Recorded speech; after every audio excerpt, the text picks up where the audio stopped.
Dans cette séance, du coup, nous allons créer notre caveau. Donc, on va créer donc les pierres au sol. Ensuite, donc un petit escalier qui monte donc vers le caveau en soi, et après donc les décorations qui vont autour. Ok. Donc là, cette séance va être un petit peu plus longue que les dernières, hein, parce qu'il y a beaucoup d'éléments, mais ça va nous permettre de revoir un petit peu tout ce qu'on a fait. Ok. Donc ici, on va commencer par créer notre pierre principale. Donc on va créer un cube. Ce cube-là, on va appuyer sur la touche N pour amener donc le panneau éléments. Je vais cocher mes screencasts tout de suite. Voilà. Et du coup, dans le panneau éléments, on a ici donc la taille sur X, donc on va mettre donc 0.2, donc 20 cm d'épaisseur. Ensuite, on a donc sur Y, on va mettre 0.6, donc 60 cm de long. Et en termes de hauteur, on va mettre 0.2, donc 20 cm également. Donc ça fait un gros bloc, hein, vraiment sympa. Vous pouvez à la limite mettre 0.3 si vous voulez ici, hein, pour avoir un peu plus de profondeur. Voilà, on va mettre 0.3, 0.6.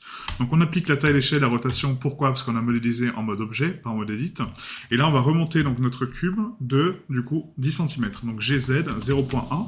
Donc pourquoi 10 cm? Ce qui fait 2 cm hein, ici, donc c'est normal. Donc là, ça m'a rajouté une petite position, je sais pas du tout pourquoi. Alors, supprimer image clé, supprimer image clé, supprimer image clé. Donc ça, l'animation y viendra plus tard. Hein, du coup, je vous explique pas pour l'instant. Donc maintenant, ce qu'on va faire grâce à cette pierre, c'est que du coup, on va donc la dupliquer, mais en tableau, pour que ce soit plus rapide et plus simple pour notre modélisation. Donc on va ici donc dans Ajouter, Tableau, et là on va faire donc un tableau du coup donc sur l'axe donc X, d'accord, on va le prolonger sur X, et on va le décaler à chaque fois donc de 2 unités en fait. Donc ici on va décaler donc de 2. Et donc là, on va mettre un nombre... Quoi qu'on va mettre même 4, hein, 4, comme ça je pourrais avoir donc 2 pierres dedans. Donc ça va être 3, excusez-moi. 3, comme ça il y aura une pierre ici centrale. Donc ensuite, on va mettre donc en nombre 6 à peu près. Voilà. Et après, on va le dupliquer également vers le haut. Donc là, comment je fais pour coupler justement deux tableaux? Je rajoute un tableau derrière. Et ce tableau-là, au lieu de le mettre sur X, je vais le mettre sur Y. Et du coup, donc la valeur va être 1.5 pour avoir donc une demi-pierre ici. Donc là, pareil, on va mettre 6. Hein. Voilà. Comme ça, on a notre bloc parfait pour le sol. Maintenant, pour dupliquer donc, cette structure, on va faire un Shift D. Là, on va le placer donc, où on souhaite. Donc, on va faire un RZ 90 en négatif. On va faire un GY, on va le placer donc là-haut. Comme ceci. Hop. Et là, le but, c'est du coup de l'aligner par rapport à notre pierre qui est ici. Donc là, on peut activer donc, le snapping de vertex, faire un GX, le snapper. Hop, excusez-moi, le snapper. Donc là, il faut que je place mon objet donc ici, tac. Et là, je sais que du coup, donc la pierre fait 0.6. Donc on va faire un GY 0.3. Et comme ça, je suis sûr d'être parfaitement aligné. Ok? Voilà, donc c'est une petite technique hein, comme ça, mais bon. Donc maintenant, on va placer donc une pierre comme ça, donc ici, une autre comme ça, et une autre qui sera en carré du coup. Donc là, on va faire un Shift D. G du coup X, on va déplacer donc de 0.3. Voilà, et on remonte ce GY 0.3 pour avoir donc la pierre au-dessus. Donc là, on va descendre de 0.3, donc du coup GY 0.3 pour la mettre en dessous. Comme ça, on a le décalage ici. Voilà, parfait. Donc là, il manquera des pierres après ici, mais ça, on verra par la suite. Comme ça nous fera donc 1, 1. Et là, on va faire donc un Shift D, GX 0.6, voilà, et GY 0.3 en négatif. Et comme ça, on les cale parfaitement au sol. Ensuite, pour faire celle-ci, en fait, c'est très simple. On va prendre donc celle-ci. On va faire un Shift D, GX 0.3. Voilà. Je passe en mode Edit. Là, je coupe mon mesh de base, hein, qui est ici. Donc, je le coupe en deux. Et je supprime la face que je ne veux pas. Tout simplement. Voilà. Ouais. Enfin, je supprime les faces que je ne veux pas. Voilà. Après, on prend donc là le bloc. Donc là, c'était celle du dessus, par contre. Je me suis trompé. C'est celle-ci. Donc slash. Et là, on supprime donc la face de devant. Hop, comme ceci. Et on n'oublie pas de fermer, hein, du coup, donc la face ici. Donc avec Shift, Alt, Clic pour sélectionner la loupe. Et F pour fermer. D'accord? Et là, on a nos blocs propres. Sauf que nos blocs ici sont décalés, en fait, vous voyez, donc du coup, de deux positions. Donc là, en termes de tableau sur l'axe Y, hein, parce que c'est l'axe Y qui est faux, on va donc le décaler de 3 cette fois-ci. Donc 3, et là, on récupère notre symétrie. Ok? Voilà, donc après, il nous manque donc les blocs au-dessus. Donc là, on va faire un Shift D. On va le snapper, donc à peu près donc, là. On va faire un Q, taille, rotation, origine, géométrie. Et là, du coup, le but, c'est de le snapper vraiment pile dessus, comme ceci. Voilà. Et donc là, après ce bloc-là, donc ça nous fait un peu de variation, hein, vous voyez, ça nous donne un peu... Excusez-moi, j'ai appuyé sur rendu. Ça nous fait un peu de variation, en fait, en termes de mèche. Donc je trouve ça pas mal. Voilà, et du coup, le but, c'est vraiment de snapper. Donc là, on peut enlever donc, les tableaux uniquement sur Y, hein, d'accord, parce qu'on en a plus un, on n'a que besoin sur la ligne X. Et là, pareil, on va prendre donc, ce bloc-là, Shift D, on le snap donc ici, GX 0.6 en négatif, et là, je suis parfaitement aligné. Donc pareil, on enlève sur Y, donc c'est l'autre, parce que j'ai pas appliqué la rotation. Voilà. Bah. What? Bah si, sur X. Si j'applique la taille, la rotation, l'origine de la géométrie. D'accord, donc il va là-bas, ok. Bon, c'est pas grave, on va le replacer, hein, tant pis. Hop.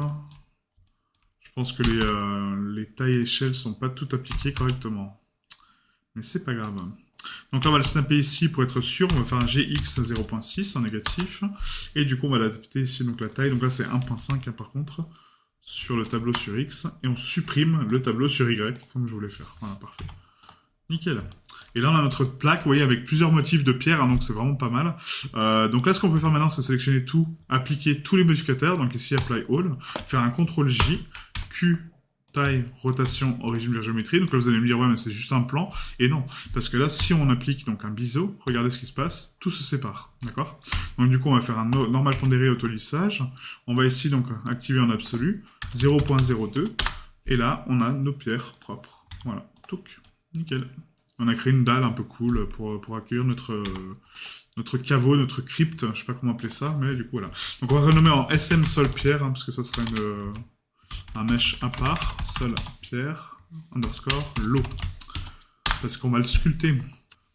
Donc maintenant qu'on a notre socle en pierre, du coup on va aimanter donc, le curseur au centre de notre socle, d'accord? Ou notre socle au centre de la scène, hein, ce sera peut-être plus simple. On va faire un Shift S, sélection vers curseur. Là on le remonte donc de GZ 0.1 pour l'aligner parfaitement au sol, voilà. Et comme ça, on peut modéliser notre chapelle, enfin notre caveau par-dessus. Donc Shift A, Mesh Cube, on va le remonter donc de GZ1 et GZ 0.2, hein, du coup, donc de 20 cm pour nos pierres. On va faire un Scale sur X, donc de 1.75. Scale Y, on va mettre 2.2. Juste de mètres, voilà, et là on a notre structure principale. Donc on va d'abord commencer par notre structure principale, hein, du coup, donc pour faire le toit, etc. Et après on fera donc la forme du reste en fait, hein, de la structure. Donc là pour faire ça, on va donc ici passer en mode edit. On va prendre donc cette face qui est au-dessus, on va faire une extrusion Z, 2 mètres, et là on va faire un scale X, du coup, 0.1. Voilà, pour donner donc la structure du toit, juste la forme. Donc là, c'est très moche, hein, parce que ça, on dirait une maison voilà, basique, hein, vraiment, c'est vraiment très simple, mais on va l'améliorer. Donc là, on va supprimer, du coup, on va séparer, pardon, les parties qu'on veut isoler. Donc on prend donc, toute la structure du toit, on va faire un P pour les séparer par sélection. Donc là, ça va être le toit, H pour le cacher. Ensuite, on aura donc le mur qui sera en triangle, qui sera notre mur de jonction. Donc P pour séparer par sélection. H, et là on a le mur interne. Donc le mur interne, on va commencer par lui rajouter donc un Solidify, on va calculer sa taille, sa rotation, son origine vers sa géométrie, et là en épaisseur uniforme, on va mettre 0.2 pour créer donc un cube fermé. Sauf que nous on ne veut pas le sol, d'accord, parce que le sol c'est notre dalle, donc on va faire un X, on supprime la face du sol, et comme ça on n'a que 4 parois. Parfait. Donc taille, rotation, origine vers géométrie, encore une fois. On applique ensuite donc les biseaux, les normales pondérées et l'autolissage pour donner donc de la structure. Donc là, on met bien en absolu. On va mettre 0.02, je pense, hein, donc 2 cm de large, et avec 2 segments. Voilà, ça me donne un biseau assez cool. C'est sympa. Ensuite, on va faire la même chose pour les autres pièces, hein, d'accord? Donc là, on a donc notre toit qui va être solidifié également, mais à l'extérieur, d'accord? Donc en négatif. Donc on va mettre 0.1 en négatif, donc moins. Donc le moins, c'est avant le chiffre, voilà. Et donc là, c'est moins 0.1. Voilà. Et là, ça se solidifie, vous voyez, à l'extérieur. Donc c'est parfait. En épaisseur uniforme également. Ensuite, on applique donc le biseau, les normales pondérées et l'autolissage. Le biseau, on va le mettre donc en absolu à 0.02. Et on met 2 segments. Parfait. On tire sur les normales pondérées à 100, hein, donc ça j'oublie à chaque fois, mais il ne faut pas oublier. Et là, on est bon. Ensuite, pour les murs internes, donc ici on va mettre donc, encore une fois un Solidify. On va mettre donc ici ça à 0.2 en intérieur cette fois-ci, hein, parce qu'on va donner donc la même densité que nos murs. en épaisseur uniforme. On n'oublie pas de réappliquer donc la taille, l'échelle, la rotation, l'origine de la géométrie. On active les biseaux et les normales pondérées et l'autolissage. Et là, on va mettre donc un décalage à 0.02, comme d'habitude, et 2. Voilà, donc après je vous montrerai qu'il y a des façons beaucoup plus rapides quand on passera sur la modélisation de la maison. Là, ce sera vraiment donc le final de la modé. Là, vous allez voir des techniques beaucoup plus rapides pour modéliser, d'accord? Donc là, je vous donne vraiment des manips un peu lentes, un peu structurées comme ça, pour vraiment vous apprendre à manipuler. Mais après, par la suite, on va accélérer un peu le rythme, d'accord? Donc maintenant, on va appliquer donc les solidify en fait donc de tous les meshs. Donc du coup, ça et ça. Voilà, comme ça on valide donc le volume. On recalcule tous les tailles, rotation, origine, géométrie. Et là, on peut continuer notre modé. Donc maintenant, vous voyez qu'en fait, j'ai une surface qui est parfaitement donc, structurée. Donc là, on va faire un extrusion Z, d'accord? Donc Z sur les normales, hein, pas sur l'axe Z. Donc il se valide automatiquement l'axe des normales. Et du coup, je tape 0.2. Si par exemple, je perds mon axe des normales, supposons que je fasse un E, et là, j'appuie sur Z malencontreusement, j'ai perdu mon axe. Donc, j'ai beau appuyer sur Z, vous voyez qu'il part vers le haut maintenant. Donc, j'ai pas mon axe de normal. Comment je fais pour le récupérer? Je vais ici, dans normal, et là, je fais un GZ. Donc, cette fois-ci, Z, c'est l'axe des normales, c'est pas l'axe Z du monde. Et du coup, je tape 0.2. Et là, j'ai récupéré ma valeur. OK? On va bien faire attention à ça. Hein. Donc là, du coup, vu que c'est juste une prolongation de la géométrie, je peux supprimer ces arêtes-là, hein, ça sert à rien, donc dissoudre arête. Et vous voyez qu'on a exactement la même chose. Hein. OK? Maintenant, on va prolonger donc un petit peu sur la structure donc en face. Donc là, au lieu de faire une extrusion, on va faire juste un déplacement. Parce que du coup, on a fait une extrusion, mais c'était pour vous montrer. Donc là, on fait un GZ, d'accord? Donc Z sur l'axe des normales, 0.2, et on avance. Vous voyez? En fait, l'axe Z, il est là, mais ça, c'est l'axe Z de la scène, du monde. Z, quand vous passez en normal, c'est l'axe de la direction où part la géométrie. Donc là, pareil de l'autre côté, on prend donc ces deux faces, enfin ces trois faces, GZ, du coup l'axe est normal, 0.2, et là ça part dans la bonne direction. Parfait. On désactive le snapping hein, pour l'instant, ça sert à rien. Et là on est bon avec la structure propre, nickel. Maintenant, on va créer donc un petit peu plus de structure au niveau de ce mur-là. Donc, je pense créer un contour avec un inset et du coup, donc extruder. Et pourquoi pas créer des stries un peu cool dessus. Ouais, on va faire ça. Donc là, on va faire donc du coup, est-ce que je fais d'abord les stries et après le... Non, on va d'abord faire le inset. Donc là, je vais faire un slash pour isoler cette géométrie. Donc, ensuite, on va sélectionner donc les deux faces qui sont là. Hein. Donc, on va faire une face par face. On va faire un inset 0.05. Ah, donc là, on va faire une extrusion 0.05 en négatif, hein, du coup, en moins. Et là, on est bon pour la structure. Parfait. On va faire la même chose de l'autre côté, hein, du coup, donc inset 0.05, extrusion 0.05 en négatif, et on rentre à l'intérieur. Donc Q taille, rotation, origine de géométrie. On est bon. Ensuite, on va créer, du coup, une structure interne pour habiller un petit peu ça. Ouais, on va faire donc là... qu'est-ce que je peux faire de plus ? Là, je pensais à la limite faire des motifs, en fait, ici, donc par la suite. Donc, on va créer une plaque. Donc, on va faire un inset, encore une fois. Donc, sur les faces internes. Donc, là, on va taper une valeur fixe, hein, comme ça, je l'aurai la valeur. Donc, là, on sélectionne les deux faces. Inset. On va mettre 0.1. Extrusion 0.1. Voilà, comme ça, ça crée juste une bordure supplémentaire. Et après, on pourra l'habiller. Donc, là, je vais refaire inset 0.2 maintenant. C'est beaucoup trop, donc 0.1, excusez-moi. Et là, on va faire donc un extrusion 0.1. Voilà. Là, ça crée une structure un peu cool. Voilà, ça change. Donc là, pour faire exactement la même chose de l'autre côté, en fait, hein, donc en symétrie, j'ai une technique un petit peu particulière, mais au lieu de passer par un miroir, donc c'est-à-dire de supprimer la pièce, etc., on passe par le sculpt directement, donc en mode sculpture. Et là, vous avez donc le mode symétrie. Donc il y a peut-être d'autres méthodes hein, de faire la symétrie, mais en tout cas, moi, c'est ma méthode.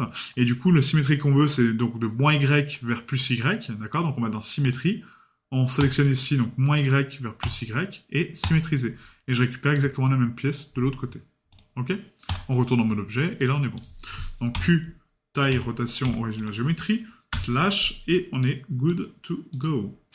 Ensuite, pour le toit, est-ce qu'on va créer donc des dalles? Oui, parce que du coup on va le structurer un peu plus. Donc là, j'ai envie de créer en fait donc des loops de contours. On va créer de la géométrie en brut, hein, vraiment. On va beaucoup sculpter, mais on va aussi créer pas mal de géométrie en brut, hein, parce que c'est joli. Et puis, c'est pas mal. Donc là, on va faire donc pareil. Donc ici, cette loupe. Voilà. Et là, cette loupe. Voilà. Donc là, en fait, ce qu'on va faire, c'est qu'on va faire une sélection damier. Donc ça, je ne vous ai pas montré encore, mais c'est qu'on va prendre donc, toute la surface ici. Et là, je veux garder une case sur 2. Au lieu de faire une sélection manuelle, à dire tiens, je vais en prendre une sur 2, puis du coup, ça va prendre un temps fou, je peux, ici, dans sélection, une fois que j'ai ma sélection de fait, hein, donc complète, je peux faire une désélection en damier. Et du coup, ça va me prendre un damier, donc comme un échiquier, en fait, hein, enfin un damier, quoi. Ok?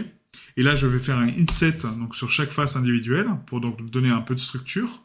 Et après, je vais extruder sur les normales. Vous voyez, elles partent tout dans le sens des normales. Et je vais taper 0.1 pour donner un petit peu de relief. Voilà, et du coup, ça me donne un peu de structure comme ça. Donc 0.1, c'est un peu gros, hein, donc on va faire extrusion. 0.05, voilà, et là, c'est largement suffisant. Pareil de l'autre côté, donc je sélectionne toutes mes faces, tac, tac, tac. Je prends tout le contour. Et je fais donc une sélection en escargot. Hein. Ça permet donc de sélectionner toutes les faces. On fait donc sélection, désélection en damier. I. Je crée donc mon petit contour. Donc là, j'ai pas de valeur fixe, hein, mais bon, ça à l'œil. On va faire donc une extrusion et 0.05. Et on a créé notre structure sur le contour. Voilà. Et après, vous pouvez faire la même chose pour les faces, donc ici, hein, du coup, donc les autres faces qui ne sont pas sélectionnées. Donc là, vous les prenez manuellement, par contre, hein, parce que la sélection en damier ne fonctionne pas. Donc on prend ça, hop, et là, on peut créer un autre petit relief, à la limite, dessus. Juste pour décaler un peu. Hein. Donc là, après, pour le dépliage, ça va être un peu long, hein, je vous rassure, ça va être un bon exercice de dépliage, mais c'est le but, hein. C'est le but. À la limite, on peut tout prendre. Si je les fais toutes d'un coup, en fait, hein, le côté gauche et le côté droit, ça sera peut-être plus intelligent. Ou on aurait pu faire une symétrie encore une fois. Hein, donc la symétrie avec le sculpte, hein, mais bon. Là, comme je vous dis, le but c'est de manipuler, c'est pas vous donner toutes les armes tout de suite pour être rapide. Parce que le but c'est quand même de connaître différentes techniques pour son workflow et de pouvoir les adapter en fonction des besoins. C'est que ça la modé, hein. C'est que un travail d'adaptation, de dire il y a une méthode, ok, on m'a donné une méthode, mais est-ce que je peux l'adapter de façon différente, quoi, tout simplement. Donc là on va faire un inset. J'ai perdu ma sélection, donc on va faire un inset, donc I, on va rentrer un peu à l'intérieur, et du coup on va faire une extrusion donc inverse cette fois-ci, donc extrusion sur les normales, 0.05 en négatif. Voilà, du coup ça creuse, et vous voyez, ça crée une structure en damier un peu plus stylée. Donc voilà, ça donne juste un peu de structure sur le toit. Donc là, pareil pour cette face-là, on va faire donc un inset. On va créer donc une extrusion ici, sur Z, hein, du coup, donc sur l'axe Z. Et là, je vais faire un scale, scale 100, l'édition proportionnelle. Et on va rentrer un tout petit peu ici. Voilà, donc là, c'est à la main, mais c'est juste pour donner un peu plus de volume. Voilà, et là, je pense qu'on est pas trop mal. Ouais. Ensuite, on va prendre donc l'arête qui est ici. Là, on va faire un Shift S curseur vers sélection, Shift A mesh cube, on va faire un scale Z 0.1, scale Y 0.2, et scale X, on va le prolonger jusque là à peu près ici. Voilà. Donc là, il faut que ça sorte de la géométrie complètement. Donc là, c'est un peu grand hein, au niveau de l'axe Y, donc on va réduire par 5, 0.5 hein, du coup, et on le décale sur Y. Voilà, on le colle directement ici. Donc on peut le snapper hein, directement avec le snapping. Hein, vous faites un GY et vous le snappez directement là. Quoi. Tac. Enfin pas là, mais c'est là. Hop, GY et on snap là. Voilà. Là on est bon. Ensuite, donc là cette structure-là va faire taille, rotation, origine, géométrie. On applique donc les biseaux, les normales pondérées, l'autolissage. Le biseau on va le mettre donc en absolu à 0.02. Et on active donc 2 segments.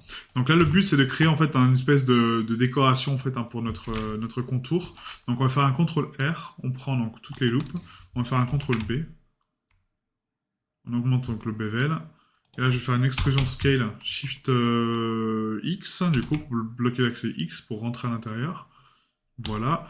Et là, on va faire une autre bordure. Donc là, on va faire un CTRL moins.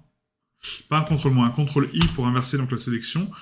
Du coup, là, est-ce que je suis sur les faces internes? Ouais. Donc, on va faire un CTRL moins. Là, le CTRL moins, il prend tout. D'accord, bon, c'est pas grave. Du coup, on va faire autrement. Je vais prendre donc ça. Ah, donc là, c'est manuel, hein, désolé, mais j'ai pas d'autre solution pour l'instant. Donc là, tac, tac, tac. Et là, on va refaire donc un CTRL rien du tout. Parce que si je fais un CTRL B, ça va me détruire toute la géométrie de structure. Donc là, on peut faire limite un inset aussi. Créer donc une boucle de contour. Faire une extrusion scale Shift X, encore une fois. Bloquer l'axe X et monter en fait en termes de structure juste un peu. pas autant. Voilà, pour créer donc une boucle un peu supplémentaire. Vous voyez, ça fait une déco un peu cool, quoi. Donc là, on fait un scale X, et du coup, on le prolonge jusqu'au toit, mais pas le rentrer dedans, hein, encore une fois. Et là, on est pas mal. Un Q, taille, rotation, origine de la géométrie. Maintenant, pour créer donc un peu une structure un peu logique, on va faire ici donc la face là. On va faire un inset. Hop. Et là, on extrude. On extrude sur les normales, du coup, en extérieur. Voilà, comme ceci. Et là, le but, c'est d'arriver jusqu'au toit, en fait, hein, comme s'il rentrait dans le toit, mais pas tout à fait. Hein. Donc, scale X. Sur le barycentre. Voilà. Hop. Et là, tac. Vous voyez, en fait, donc une fois qu'on connaît nos outils, après, on n'a pas de contraintes à dire, tiens, pourquoi ça marche pas, et on cherche pas pendant 1000 ans, quoi. Donc, RY, donc là, on va juste pivoter à 45, sauf que là, ça prend sur la structure globale. Donc là, il faut repasser en origine individuelle, vous voyez, pour avoir ma rotation sur chaque face, 45, et là, je pivote un peu mes faces, et du coup, ça les rentre. Sauf que là-bas, c'est inversé, donc du coup, il faut que je les fasse une par une. Donc, c'est pas grave, on va prendre ça, RY 45, voilà. Ah, c'est juste pour éviter le décalage que j'ai ici, en fait. Hein. C'est du détail, mais bon. Ça fait la diff. Voilà. Donc, taille, rotation, origine de la géométrie. Et là, on est good. Voilà. Une jolie déco. Donc, après, cette déco-là, on peut la répéter donc, à l'arrière. Hein, mais l'arrière, on le verra pas, franchement. Donc, comme vous voulez. Franchement, c'est comme vous voulez. Là, on peut faire un Shift S, curseur vers sélection. Je sélectionne ma pièce. On va ici, donc, dans le miroir. Et on fait un miroir sur Y. Et du coup, on prend donc Y, hop, et du coup, ça marche pas parce que mon origine est toujours là, d'accord? Donc rappelez-vous, hein, le miroir, il faut le placer là. Donc là, je fais un Q, origine vers curseur 3D, et là, j'ai ma pièce de l'autre côté. Ok?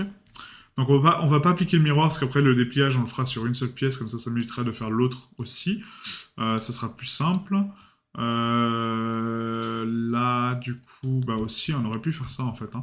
Là, on va faire un Shift S, curseur vers sélection. On prend cette partie-là, on la supprime. Donc L pour sélectionner donc, les faces liées.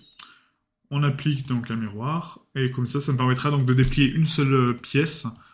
Vu que c'est symétrique, hein, ça sert à rien de faire de plusieurs dépliages. Hein, d'accord? Donc là, Y, tac, et là on est bon. Voilà. Ensuite, on va créer donc la porte et après donc la consolidation des murs. Donc les murs, après, on les habillera vraiment sur substance. Mais ce qu'on peut faire éventuellement, c'est des petits décalages de... Ah, je le ferais bien en géométrie quand même. Hein. Ouais, on va le faire en géométrie. Donc ce sera pour la prochaine session. On va faire nos murs en géométrie, ce qui sera beaucoup plus joli. Et du coup, on se retrouve donc pour la prochaine session, les murs.